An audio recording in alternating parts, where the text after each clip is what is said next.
হচ্ছে, আমার বলতে লজ্জা লাগছে। একদিকে রোজা, আরেকদিকে হলো পূজা। এই রোজা এবং পূজা মিলে বাংলাদেশ। আমার বলতে আফসোস লাগছে, এই বছর যেটা দেখলাম যে অন্যান্য গণতান্ত্রিক এবং পুঁজিবাদী অর্থ ব্যবস্থা রাজনৈতিক লোকজন তো বটেই, আমাদের মতো লেবাস পরে ইসলামী রাজনীতি এবং ইসলামী দল করা লোকজন নিজেদেরকে ইসলাম দাবি করে, এরা আবার নিজেদেরকে পূজার মধ্যে জড়িয়ে দিয়েছে। কথা ঠিক কিনা? আস্তে বলেন, করো জোরে বলেন, ঠিক কিনা? এটা আমার জন্য লজ্জা, এটা আমার জন্য লজ্জা, এটা এই মেম্বারের জন্য লজ্জা।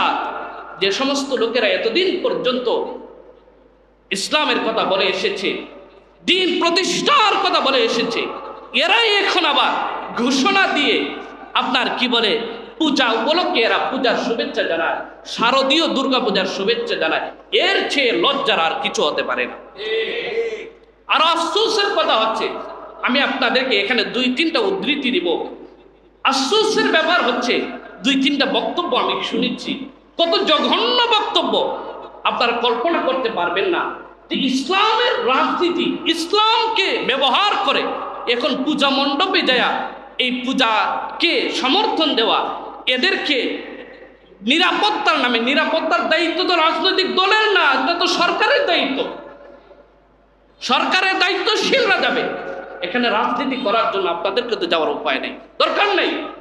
আজকে একজন রাজনীতিবিদ, বাংলাদেশের একজন বড় একজন রাজনীতিবিদের বক্তব্য আমি আজকে সকালে শুনেছি, আমি সেভ করে রেখেছি, কেউ যদি আমার কাছে চ্যালেঞ্জ নিয়ে আসতে চান আমি শোনাবো। তিনি বলেছেন যে আমরা ছোটবেলায় পূজা মণ্ডপে গিয়েছি, নাচানাচি করেছি, ওইটা আমাদের চেতনার সাথে মিশে গেছে, ওইটা আমাদের চেতনার সাথে মিশে গেছে, ওইটা আমাদের চেতনা। এবং উনি অহংকার করে গর্ব করে বলছেন যে এটা আমাদের দলীয় চেতনা। নাউজুবিল্লাহ বলেন। আপনাদের নাউজুবিল্লাহ বলতেও লজ্জা লাগছে? কত বড় জঘন্য কথা যে উনি শিরিক করেছে ছোটবেলায়, এখন আবার অহংকার করে বলছে উনি, উনার চেতনায় এই শিরিক ঢুকে গেছে, উনার দলের চেতনায় শিরিক ঢুকে গেছে, উনি আবার এটা অহংকার করে বলছে। আর আমরা সাধারণ নেতা কর্মীরা এই সমস্ত নেতাদের জন্য একবারে পাগল পাই।